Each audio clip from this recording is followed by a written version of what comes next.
misalkan ya syukur-syukur dikembalikan. Itu kalau misalkan ada orang berpendapat ya syukur-syukur itu dikembalikan daripada yang dikembalikan. Nah, itu sama saja Anda atau pendukung Anda atau pendukung Ismail itu sama saja Anda memberikan hak kepada sebuah kejahatan yang terstruktur. Artinya Anda mendukung sebuah tindak pidana yang terstruktur. Ini bukan masalah mending itu dikembalikan, enggak, karena itu asetnya ada, investasinya ada, asetnya ada, walaupun uangnya, jangan catat ya, ini uang yang diinvestasikan oleh ibu-ibu atau bapak-bapak ini nggak tahu dikemanakan. Tapi iya bu, iya bu. Terus kok bu, nggak ada kabar selama 10 tahun ya bu ya? Iya, memang memang tidak ada Pak, karena kan memang sudah tinggal ininya aja pengembalian.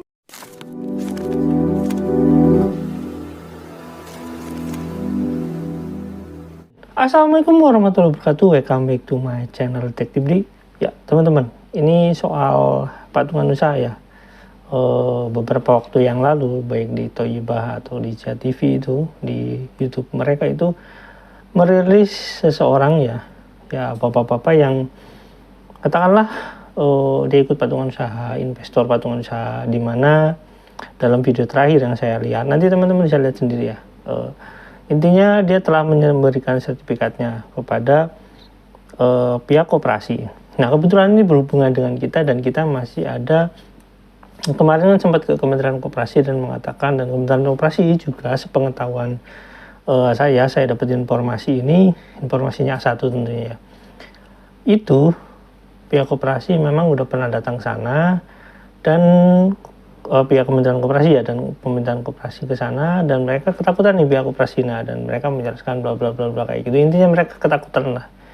Dan ya kita akan masih ada tindak lanjutnya kepada Kementerian Koperasi, dan kalau tidak ya tentu kita akan punya semacam legitimasi bahwasanya koperasi itu memang lebih cenderung bermasalah. Oke, tapi nanti sebenarnya saya punya data tentang koperasi yang lebih detail ya, tapi ya kita kan sedang membahas ini. Dan teman-teman, soal patungan usaha ini, soal bapak ini ya terutama, sebelum saya membahas lebih jauh dan memberikan penjelasan ya bagaimana kedepannya, ya kita lihat dulu videonya teman-teman. Yuk cekidot. Minta nomor WA-nya Pak Mansur yang dikasih Bu Tini itu Kenapa? Di bel nggak bisa bu, tak chat juga nggak bisa bu. Bapak WA? Iya WA. Atau WA. coba di WA. WA aja. Bisa kok itu nomornya. Iya cuma nggak dibales, nggak diangkat, telepon nggak diangkat. Kalau ditelepon nggak bisa Pak, di WA bisanya. Iya cuma nggak dibales bu. Iya dicoba di ini apa? Dicoba aja sampai dibaca. Jadi kan memang mungkin kadang mati kadang enggak.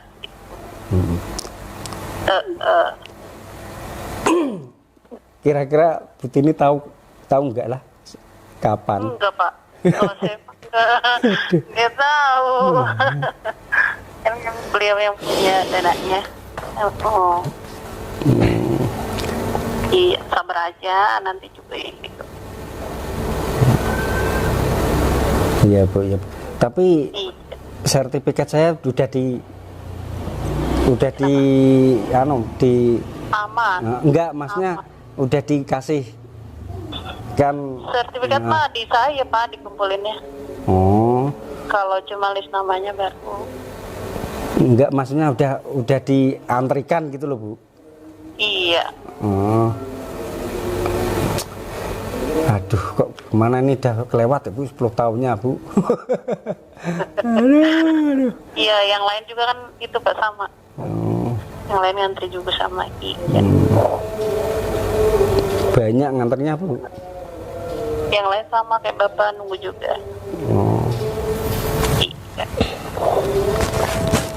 Iya. Iya. Bapak sudah sampai di ini. Kampung. Wow, langsung pulang waktu itu bu. Oh, dari itu langsung balik. Iya, langsung dari itu kantornya Bu Tini itu. Enggak nginep lagi, nginep dulu ke ini. Enggak, rumah saya kosong bu. Kira ini Bu, Bapak ke rumah saudaranya enggak? Enggak lah, enggak. nggak enak Bu, nggak enak ngerepotin tetangga yang di sono tuh nggak enak. Sama-sama dia tuh juga nggak bos, kerja biasa gitu Bu, kerja biasa. Oh, Iya, kerja serabutan lah, kerja di jadi dia, perumahan. oh iya iya benar nggak enak ya Pak ya. Ya nggak enak Bu, ngerepotin orang saya nggak enak. Itu kalau nggak urusan saya pribadi itu nggak mau saya Bu. Saya orangnya tuh pakem tuh, nggak kok dijanjikan setelah 10 tahun bisa dicairkan, terus 5 tahun 6 tahun pokoknya kurang dari 10 tahun tuh kok kesana tuh malah bikin kacau nantinya. Ya udah gitu ya. Kenapa nggak ada kabar selama 10 tahun gitu? Doain aja Pak biar cepet. Iya iya Bu, iya Bu. Iya, Bapak. Terus kok Bu nggak ada kabar selama 10 tahun ya Bu ya. Iya memang memang tidak ada Pak karena kan memang sudah tinggal ininya aja pengembaliannya aja. Karena kan memang itunya nggak berjalan hotelnya. Iyalah saya berdoa terus Bu lah. Amin. Doain ya Pak. Doain aja. Ini mending Bu ada yang di WA, ada yang mau ngebel bisa. Aku kemarin ngebel sama HP ku sendiri kok nggak bisa toh Bu? Kenapa emang HP-nya Pak? Nggak diangkat, maksudnya nggak diangkat sama Putini. Apa udah? Oh, aku enggak kali. Oh, di WA aja Pak kalau aku mah. Karena kan memang apa namanya nomornya banyak yang masuk nih. Aku juga nggak ngerti, takut salah. Oh, Di WA iya, aja iya. Pak. Iya. Iya. Ya. Iya udah Bu lah. Iya Pak, doain ya Pak. Iya Bu, ya Bu. Ya udah. Makasih ya Pak. Iya Bu, ya Bu. Udah ditelepon. Iya, Kalau iya. itu WA aja ya Pak. Iya Bu, ya Bu, ya Bu. Ya udah, ya. Makasih Bapak. Assalamualaikum. Waalaikumsalam. Oke, itu kurang lebih seperti itu teman-teman videonya. Jadi ini berhubungan dengan beberapa klausul dan berhubungan dengan yang namanya investasi.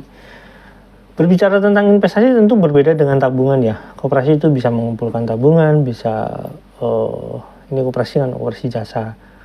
Koperasi jasa ini Indonesia Bersama ini kalau berkaitan dengan patungan usaha ini ada ketentuan di sertifikatnya. Dan berdasarkan informasi yang tadi teman-teman bahwasanya sertifikatnya udah dikasihkan kepada pihak koperasi, dan kalau ditelepon pakai telepon dia itu nggak bisa, terus pakai telepon pihak lain bisa. Intinya bukan itu teman-teman. Intinya soal pengembalian kepada sertifikat ini kepada pihak koperasi. Sebenarnya kita harus punya catatan teman-teman bahwasanya pengembalian ini apakah merupakan hak atau merupakan satu kewajiban ya. Jadi gini, apakah itu hak koperasi untuk menerima pengembalian sertifikat itu atau kewajiban pihak investor untuk memberikan itu. Jadi teman-teman berdasarkan informasi tersebut bahwasanya kalau kita melihat klausulnya ya sebenarnya sertifikat ini adalah sebagai dalam tanda kutip yang masih catatan yang menurut saya klausul-klausulnya itu memang tidak memenuhi unsur-unsur hukum yang jelas.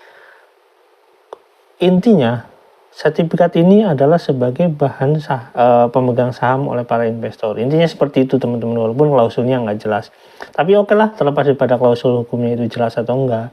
Di sini kan cuma tulisan syarat dan ketentuan, dan itu ditandatangan sama Yusuf Mansur. Jadi jelas itu memang bukan klausul yang jelas. Oke, kita berbicara tentang hukum tadi ya. Tapi terlepas daripada klausul itu, di sini terus ya, ada hal-hal yang penting yang ibaratnya yang seharusnya dimiliki oleh pemilik investor itu sendiri tanpa terputus. Nah, di sini ada jangka waktu kepesertaan adalah 10 tahun dan tidak dapat dicairkan sebelum 10 tahun. Oke, si Bapak ini kan udah 10 tahun. Nah, ini penting ya. Yang keempat, di sini ada persyaratannya ya. Peserta patungan usaha insya Allah akan diberikan bagi hasil yang akan dibayarkan adalah sebesar 8% per tahun dan akan dibayarkan setelah 1 tahun dari tanggal penempatan atau tanggal yang akan ditentukan kemudian oleh patungan usaha. Jadi penempatan modalnya kapan? Nah itu sesuai dengan kesepakatan dan apa ya?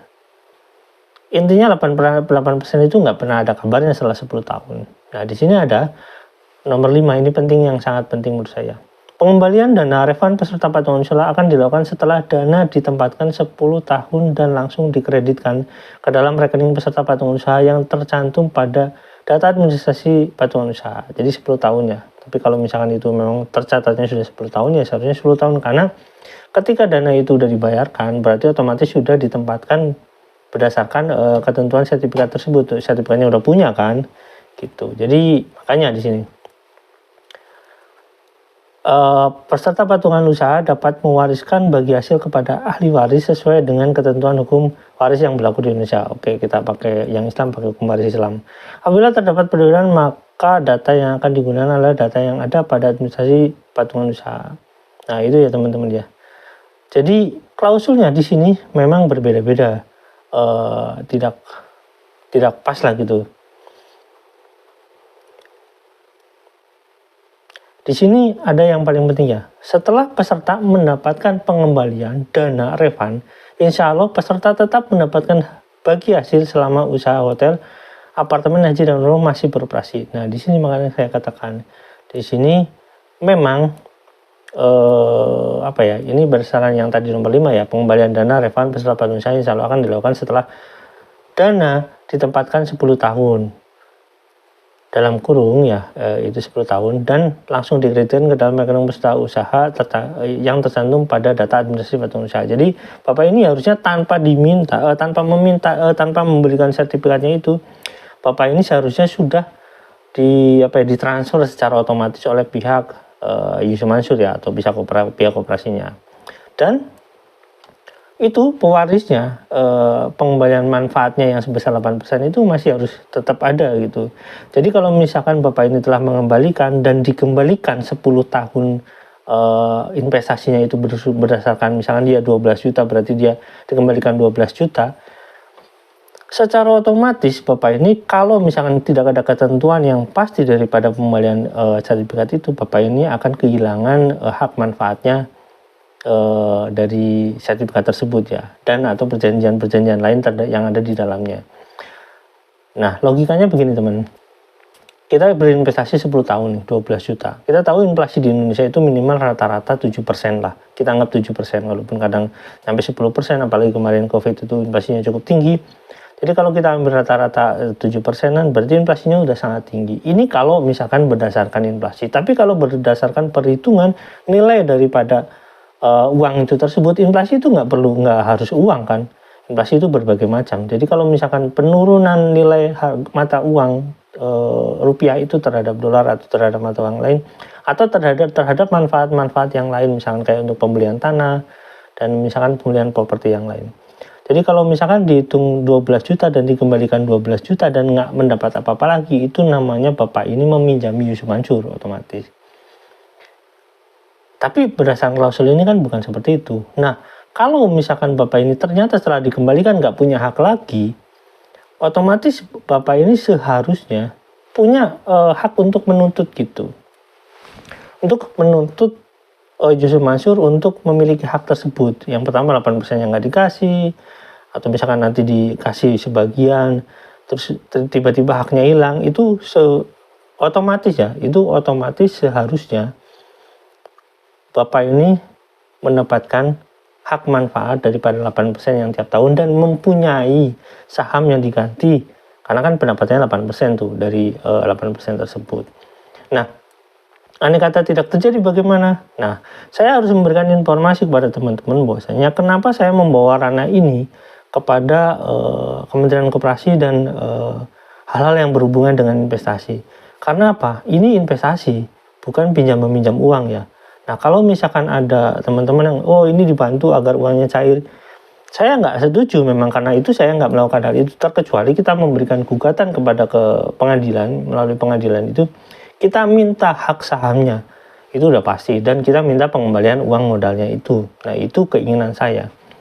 Kenapa? Karena itu investasi pertama teman-teman. Tapi kalau misalkan cuma sekedar minta pengembalian uang yang diinvestasikan 10 tahun lalu, ya kita rugi. Untuk apa seperti itu? Itu namanya kita bodoh dalam berinvestasi. Tapi kalau misalkan ya syukur-syukur dikembalikan, itu kalau misalkan ada orang berpendapat ya syukur-syukur itu dikembalikan daripada yang dikembalikan, nah itu sama saja Anda atau pendukung Anda atau pendukung Ismail itu sama saja Anda memberikan hak kepada sebuah kejahatan yang terstruktur. Artinya Anda mendukung sebuah tindak pidana yang terstruktur. Ini bukan masalah mending itu dikembalikan, enggak, karena itu asetnya ada, investasinya ada, asetnya ada, walaupun uangnya, jangan catat ini, uang yang diinvestasikan oleh ibu-ibu atau bapak-bapak ini nggak tahu dikemanakan, tapi kan berdasarkan dengan janji yang awal bahwasanya uang itu untuk dibelikan dalam tanda kutip ya di sini adalah usaha hotel, apartemen, haji dan umroh. Jadi kalau misalkan unitnya itu, ya jadikan aset untuk kita memiliki hak saham di sana. Kalau sekali lagi untuk orang-orang yang mendukung atau membantu dalam hal mending itu kan sudah nggak perlu capek-capek dikembalikan, itu sama saja Anda menerima atau mendukung seseorang melakukan tindak pidana kejahatan investasi terstruktur gitu. Jadi tuntutan yang benar ya berikan hak sahamnya, berikan dividennya, anggap aja dividen per tahunnya kepada ibu-ibu ini dan kembalikan uang modal awalnya. Itu sesuai dengan berdasarkan perjanjian. Kalaupun misalkan modal ini kembalikan, sahamnya dong kasih. Tulis yang benar. Aktanya dikasih yang benar. Biar jelas gitu kedudukan ibu-ibu ini. Menurut saya seperti itu. Karena apa? Sekecil apapun hak yang ada di dalam suatu bisnis perusahaan itu adalah hak. Jadi sekecil apapun saham Anda punya hak untuk menentukan arah kemana perusahaan itu bekerja. Oke, terima kasih ya teman-teman. Jangan lupa like, subscribe, dan komen. Jangan lupa juga share. Catatan bahwasanya semua orang yang berpikir untuk investasi di sana pasti sependapat dengan pemikiran saya. Karena apa? Karena itulah mereka berinvestasi. Oke, jangan lupa like, subscribe, dan komen. Jangan lupa juga share. Wassalamualaikum warahmatullahi wabarakatuh. Bye.